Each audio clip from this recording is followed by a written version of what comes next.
An atheist should be able to say this, in my opinion, if I am wrong. That is, if there is a deity and I cannot comprehend it, the problem should not lie in the evidence, because the existence of God is not just a matter for philosophers, professors and the like, but also a fundamental issue directly concerning an illiterate woman in Anatolia. The evidence should be very clear, obvious, and easily visible and understandable by everyone. So, what is all this debate about? Why does atheism, especially with the advancement of science, gain so many supporters? Perhaps the problem is not really with the evidence. It is absurd to keep presenting new evidence to someone who has an obstacle in front of their eyes to prove the existence of colors. Removing the obstacle in front of their eyes will naturally allow them to see the colors.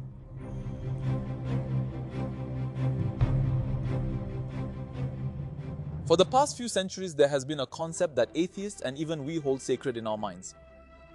Whenever we try to present a logical piece of evidence about the existence of God, this is the stick that strikes us. Scientificity. Look, this word possesses an incredible charisma and unquestionability that no sacred concept has. It is like a universal God. Even if you have a religious belief, you must first obey this universal God, and it must be compatible with it. This is why you will never see modern scientists referencing God in their work, because the God of scientificity would be very angry about it. Of course, this is something that has been valid for the past few centuries. Earlier scientists like Newton had books filled with references to God. And if you can camouflage your philosophy within this sacred concept of scientificity, which currently corresponds to naturalism, then your philosophy will become the universal sacred. And then you will start hearing sentences like this: here are the proofs of God's existence. But this is not scientific evidence. It is not scientific evidence. It is not scientific evidence. Accordingly, the evidence presented for a claim must not only be reasonable and logical, but it must also be scientific. Look, this sentence is very important. I repeat, the evidence presented must be logical. It is not enough for it to be reasonable. It must also be scientific. What is meant by scientific here? Let me explain it simply. To talk about the existence of something, it must be observable, measurable, and located somewhere within three-dimensional space-time. Otherwise, its existence cannot be discussed. For instance, let's say we are going to study and interpret the universe. While interpreting the events we observe, you cannot refer to things that are unobservable or immeasurable. This is a fundamental rule established without question from the outset. Talking about the possibility of existence for things you cannot bring into a laboratory and observe, even if it seems logical, is never scientific. It has no value. It is metaphysical, supernatural, inferior, a superstition. This is actually called naturalism in philosophy and is currently very well camouflaged within the concept of scientificity. And this is a very fundamental belief for atheism. It is a belief, an ideology. But unfortunately, current science and existing science textbooks are also built on this ideology. As you can see, this is not objective at all. In other words, they impose a certain philosophy on you and force you to think within its framework. And this is a dogma.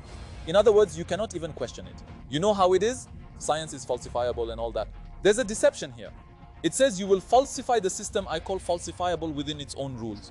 For example, by experimenting with a hypothesis, you will falsify it by observing.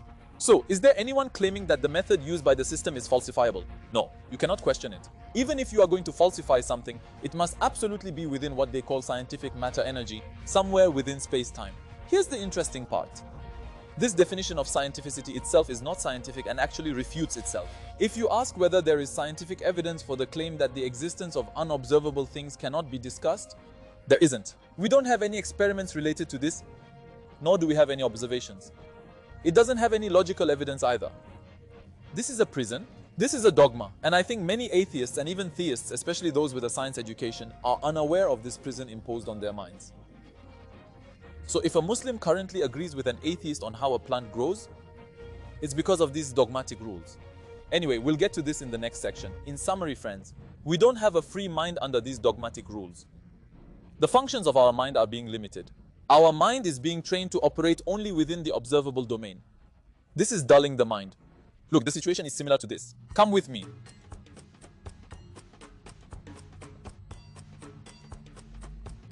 Let's say we are examining a two-dimensional piece of paper like this.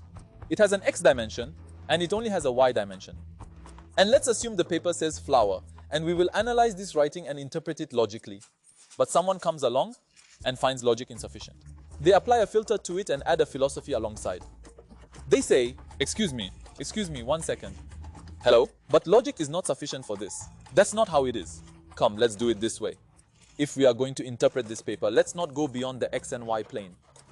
So if we want to reach a conclusion about this flower, let's not refer to anything outside this paper. Why, brother? Why should we set such a rule? Just because. In fact, let's dismiss those who go beyond this rule on the grounds that they are unscientific. Let's dismiss them. Dismiss them. Now, if we set such a rule, it becomes impossible to conclude that the flower writing in the middle was actually written from a third Z dimension. Look, I didn't just say it was written from a third Z dimension. But for example, if the Quran were to claim that this flower writing was actually written by a being from a third dimension beyond the X and Y plane, your rule would make it impossible to examine this claim because you've closed yourself off to that area. Or rather, you never even acknowledged such an area. From the very beginning, you limited your mind to the X and Y plane. Your dreams, your ideas all developed within that area. The Z dimension was already a superstition, metaphysical, supernatural for you. It was not scientific. However, if you had examined the claim of the Quran on this paper without limiting your mind with a dogmatic rule from the start, reason and logic could have accepted the Quran's claim with many pieces of evidence. From the observable to the unobservable, the mind had the capacity to find the agent in the Z dimension from the work in the X and Y dimensions. But since you filtered your mind with dogma and philosophy from the very beginning, the evidence became invisible to you. Here is the universe, three-dimensional, a constantly written canvas. And the Quran says, every single movement in the universe is carried out moment by a being beyond these three dimensions. Note that it does not merely claim a deity who triggered the Big Bang. We discussed this in the red stuff. Please refer to it, it's very important. Every single movement in this three-dimensional canvas is carried out moment by a being beyond these three dimensions, it says. And for this, every particle, every action is filled with many pieces of evidence, which we will examine in the upcoming sections. But if you accuse the hypothesis of being unscientific just because its claim refers to something beyond the three dimensions, that would be imprisoning the mind within the eye. In fact, the Quran's claim begins exactly at the boundary you set. That is, those who believe have faith in the unseen. Something you cannot put into a laboratory and observe, something you cannot experiment on. A being that is not within space-time is the subject of the claim. You cannot examine the validity of this claim with the dogmatic rule you set. Look, I haven't said yet that the Quran's claim is true, but if it is true, it is impossible for you to understand it with the scientific method you described, because you have closed yourself off to that area. In other words, you have already dismissed the possibility without any logical evidence that someone you cannot put into a laboratory and observe must be the one doing it, the one carrying out all these observed events. Even the possibility that this idea could be accepted if it had logical evidence, or rather they dismissed it. We were always raised with this dictate, and this dogmatic perspective prevents you from understanding the evidence for God's existence and even His names and attributes. It blinds you right from the start. It sets a limit on the functions of your mind. At this point, what you need to do is think critically as a science student. In other words, let's critique those lessons. Don't just swallow every ideology written in front of you. This applies to religion as well. In other words, abandon blind faith and demand evidence. Why did we take this philosophy, Professor? Why do we start with the rule that the universe is limited to what we can observe, Professor? Where did this come from? Am I obligated to establish my relationship with the universe through this ideology? What about those who claim for years that children were forced to go to mosques? For 20 years, students have been forcibly subjected to this dogma. Go ahead, object. Anyway, I'm moving on because these will be better understood in the next section. The point we're calling attention to in summary is freedom, freeing our minds from the shackles of naturalism. Let's start without imposing a dogmatic rule, and without limiting our minds with a philosophy, let's examine the universe. The events observed by scientists, not in that naturalistic way they call scientific, but let's interpret them purely logically. Let's examine the Quran's claim of a deity managing everything at every moment with a free mind. This is its symbol. In the videos where we discuss evidence from now on, when you see this symbol, remember the free mind method we called for in this video. We're not saying to deify the mind, but only a mind that can free itself from human ideologies, can find and accept the light of revelation.